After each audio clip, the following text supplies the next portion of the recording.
question number 7 and 8, Pure Math 3, February, March 2025. So let's begin with question number 7. The diagram shows the curve y equivalent to x cubed cos 2x, where x between 0 to 1 over 4 pi. The curve has a maximum point at M and where x equal to p. So means at the maximum point, your x value is p. Show that P satisfies the equation P equal to half arctangent 3 over 2P. Okay, so in order to find the maximum point, so we need to know that at maximum point, your derivative dy dx is equal to 0. So that's the key idea. So in order to find the x value, so we use the differentiation first. We find the dy dx.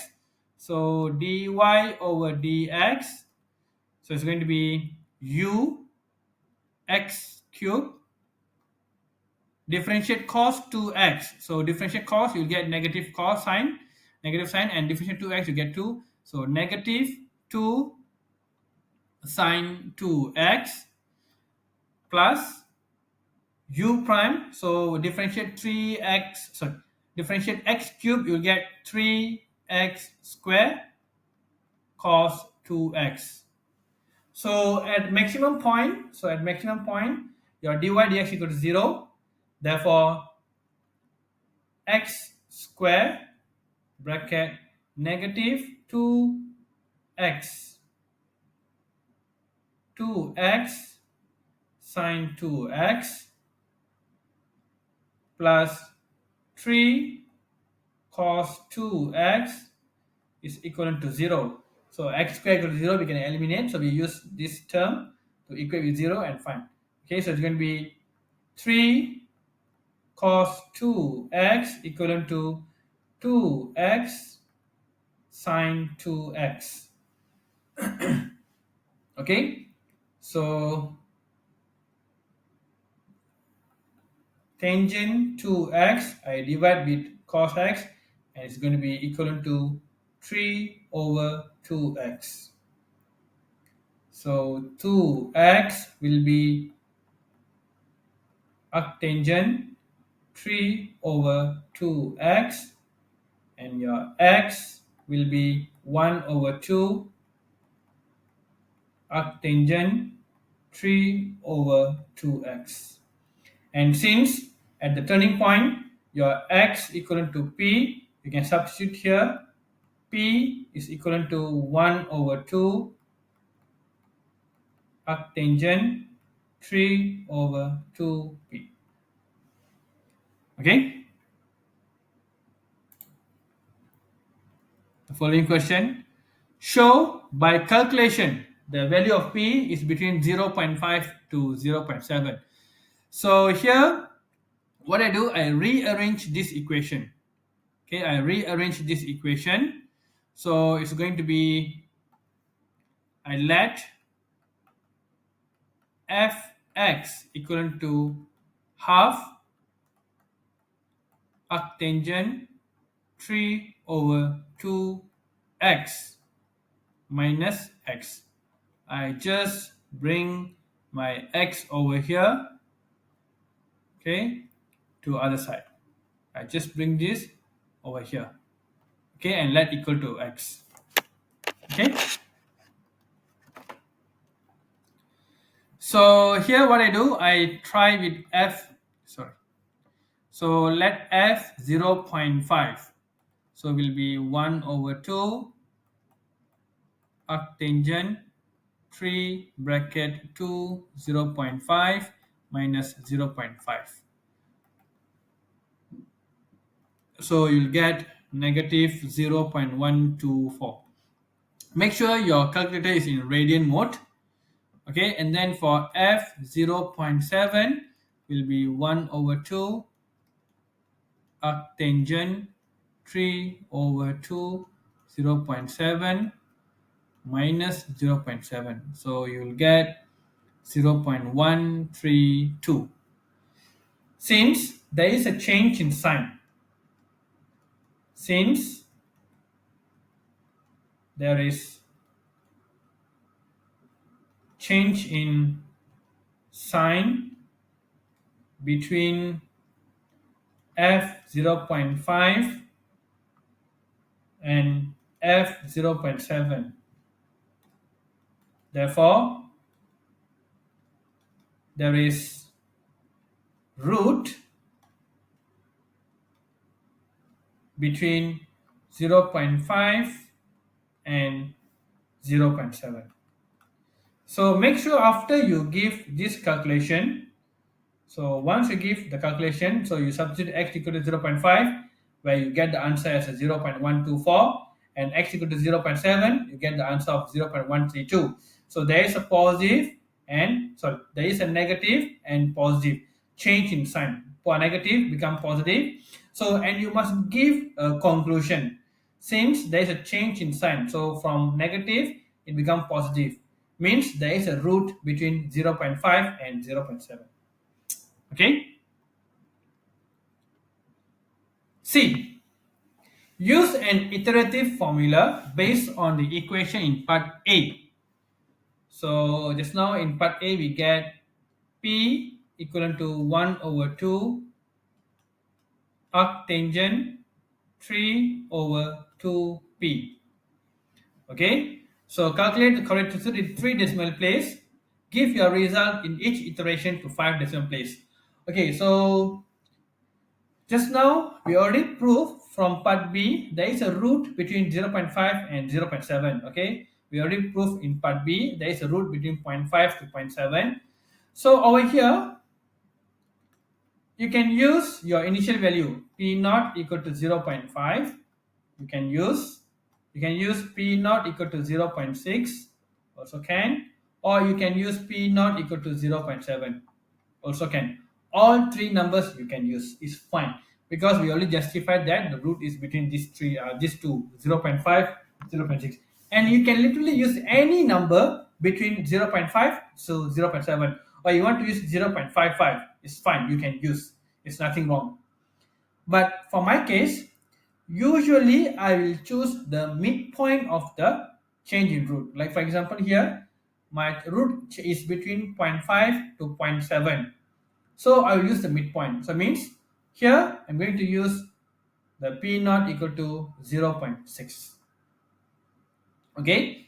So it's going to be, we're going to rewrite this in terms of n and n plus 1, because we're going to use iterative formula. So for iterative formula, we're going to use the left hand side unknown as a P n plus 1, where it's going to be 1 over 2. So arctangent 3 over 2 P n.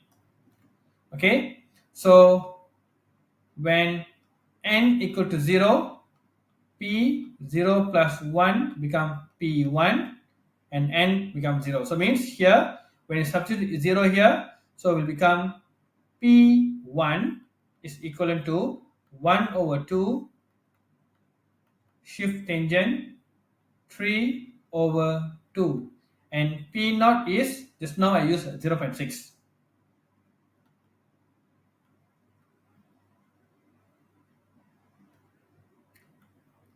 So your P1 will be 0.59514. Okay, so your P2 will be 1 over 2 arctangent 3 over 2, 0.59514. Okay, so your P2 will be 0.59654. Okay, so your P3, you substitute this value inside here, into the equation, so you will get 0.59614. P4 will be 0.59626. P5 will be 0.59622. If you take note here, the question just now they said correct to 3 decimal place. Your answer, final answer is correct to 3 decimal place. So you can see here literally 596, 596, 596. So all these is a consistently have 596 after you round off the three decimal place. But let's say you want to be more sure, you want to go for P6, 0.59623, and you can see the number is consistently getting 596, 596, 596, 596. This shows that your answer of p value is actually converged at 0.596. So this will be your final answer. And please make sure that you always give 5 decimal place, like how the question asks here. Follow the question, okay? And since the question here they wanted the answer to 3 decimal place, so I'll just monitor the first 3 decimal place after I round off. Like for example, here you see, if I round off for this case is 597, okay, but P3 onwards, 596, 596, 596, 596. So it's consistently getting 596, so we can assume that the answer is converged at 596. So our final answer will be 0.596. Okay, now let's move on to the question number 8. Two lines of equation of r -1 3 94 lambda 2 3 -1 and r 2 -3 -1 mu -1 -2 show that the lines are skewed. Okay, when there is a two lines, there are three different possibilities. Number one is parallel. The lines can be a parallel line. Okay. Number two, intersect. The two lines are intersecting each other. And number three, it is skewed. Okay, so how we can prove that the lines are skewed is we must prove that the line is not parallel and the line does not intersect each other, then the line are skewed. Okay, so if two lines need to be parallel, let's say two lines, my L1 and L2 are parallel. Okay, let's say they are parallel. Okay, means your unit vector direction of r1 must be equivalent to vector direction of r2. Okay,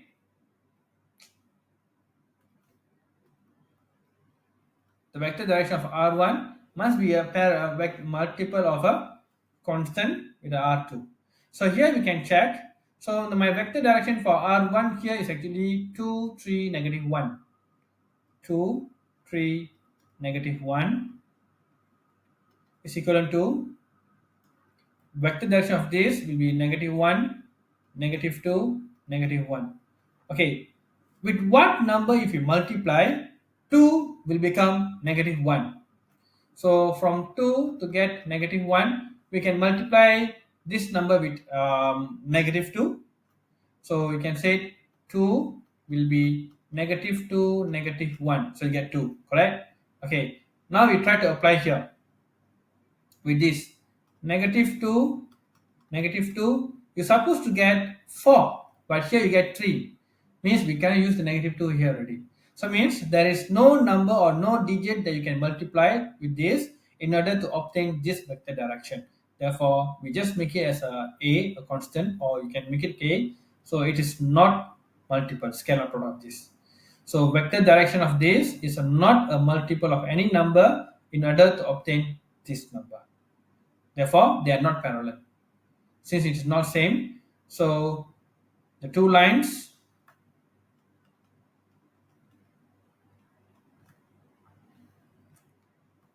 are not parallel.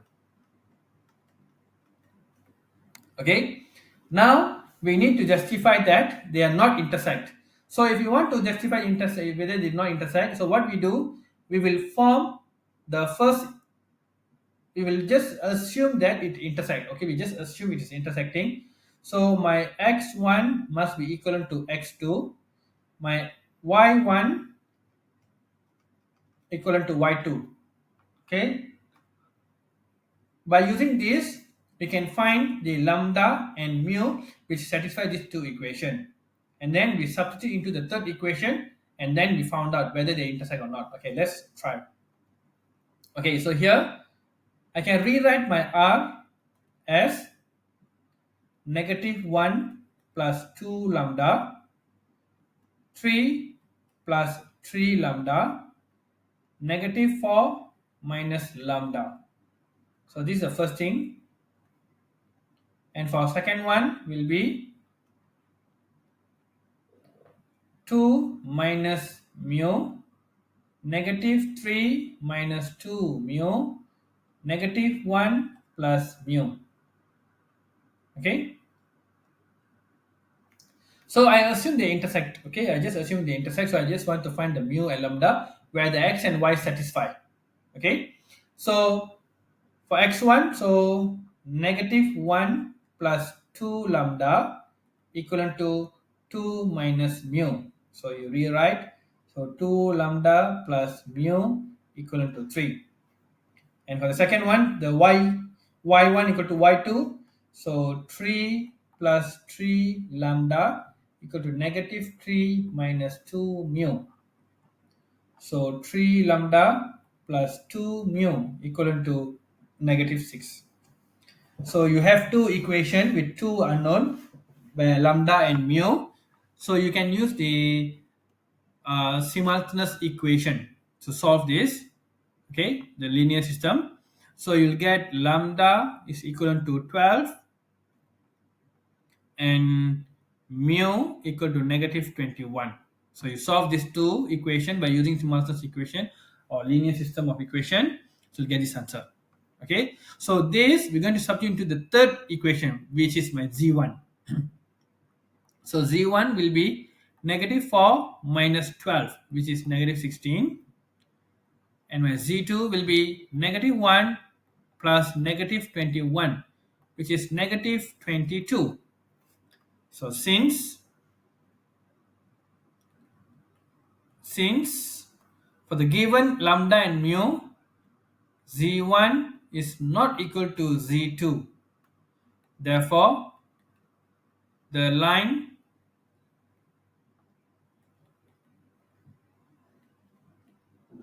does not intersect. Okay, since this line is not, since the line is not parallel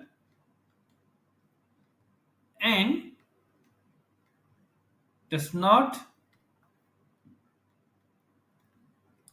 intersect, therefore the lines are skewed.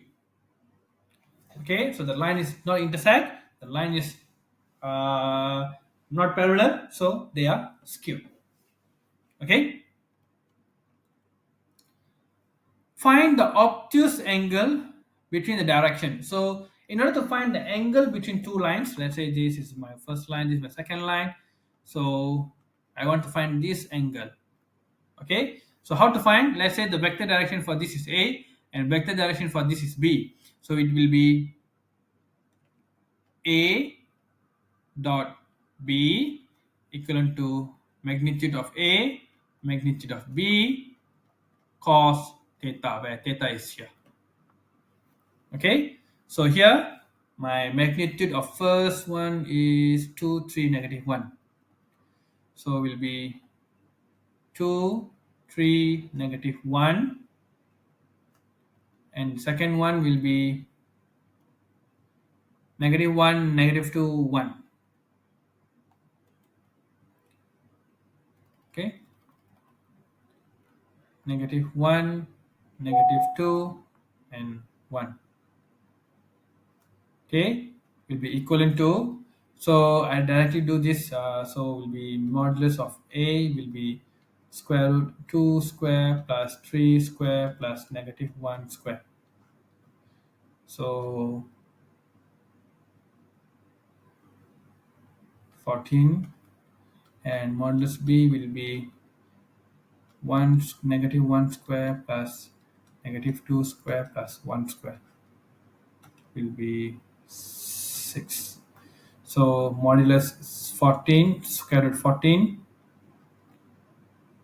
multiply square root 6 cos theta. So for this case, I will get negative 9 equal to sec 14 sec 6 times cos theta. So cos theta equal to negative 9 over sec 14 times sec 6. Therefore, you press a calculator, you get cos theta will be 169.1 degree. Okay, so that's all from me. Thank you.